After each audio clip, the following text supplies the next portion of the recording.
Hello, my name is Charles Webster Baer, and today is September 23rd, 2008, and I'm in Bend, Oregon, USA. And I'm going to talk about the history of the universe. And since I've got less than 10 minutes, I'll try to talk fast.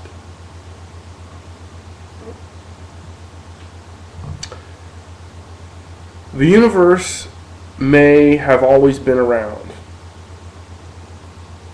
If it was around 16 billion years ago, it was so small that humans can't comprehend how small it was. Anyway, it got bigger, or was created 16 billion years ago. It was an energy plasma that expanded rapidly, and as it expanded, it cooled, and the plasma formed leptons, which cooled and formed electrons, and quarks, which cooled and it created protons. The electrons and protons created hydrogen, so you've got the universe as an expanding cloud of hydrogen. Gravity acted on this expanding cloud of hydrogen in certain areas where the hydrogen was most dense, and the collapsing hydrogen formed stars because the pressure was so great that fission and fusion ignited these stars and and created the other elements. And any lava blobs or gases that were near these stars orbited these stars and created planets and moons and meteors and stuff. 5 billion years ago, our sun was created, our earth was created, our solar system was created. 3 billion years ago, life was created, probably by accident, but maybe by alien robots. So this bacteria evolved into algae, which created oxygen and the sky, and gas escaped from the cooling earth and formed oceans, and the algae evolved into plants, which evolved into fish, which evolved into reptiles, which evolved into mammals, which evolved into humans. So 3 million years ago, we've got humans in Africa, and they, rolled into Europe and the Middle East and Asia and the Americas.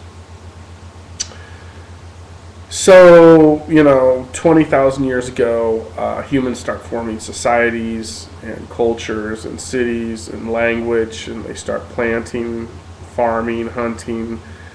And then 2,500 years ago, in Greece, the Aegean, the Greeks laid down the foundation for civilization that we still have today.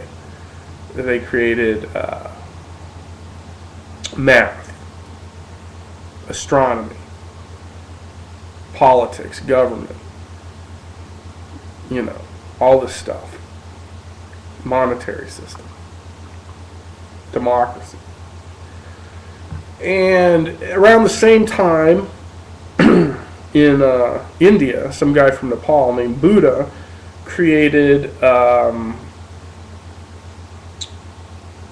philosophy,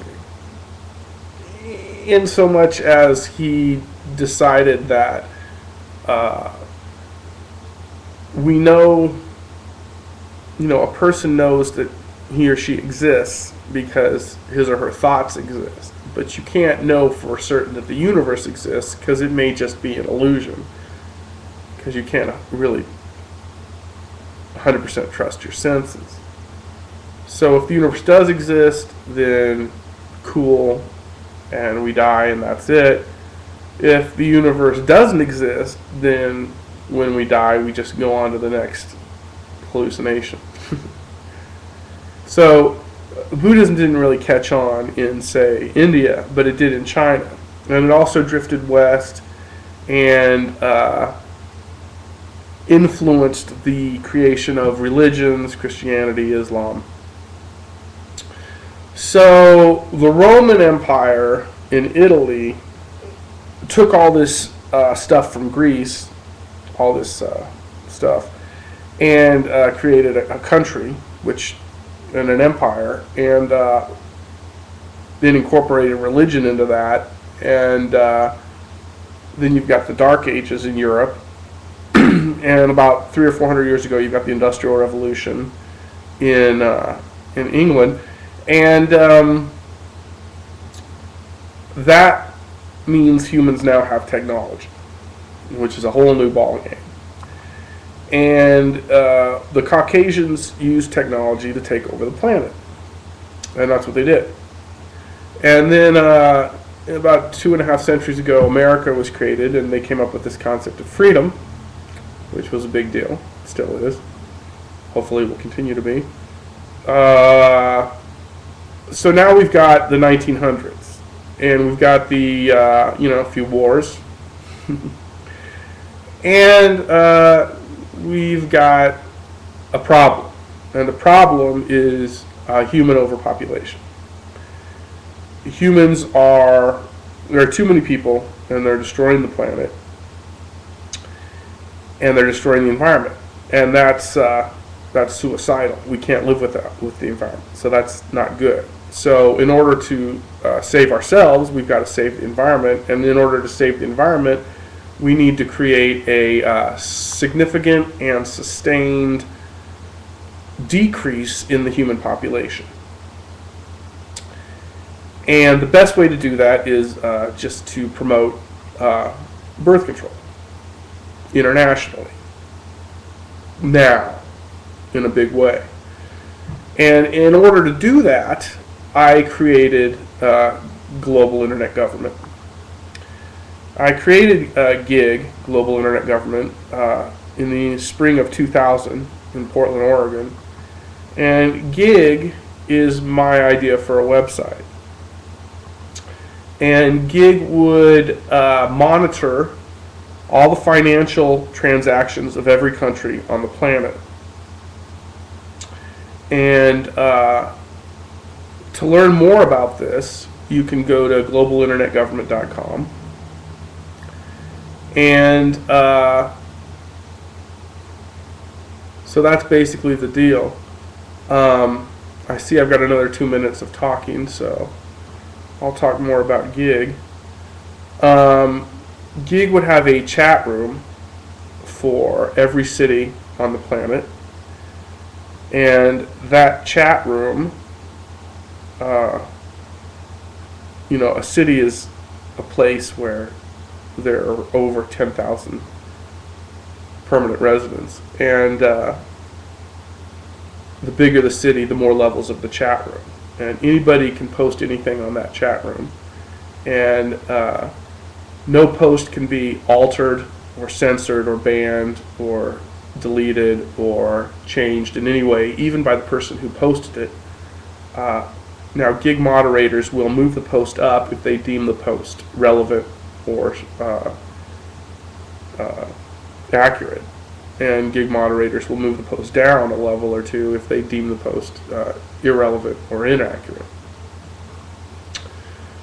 But anyway, so as GIG improves and evolves, GIG will push the GIG agenda. And the GIG agenda is two things: freedom of speech online and women's rights.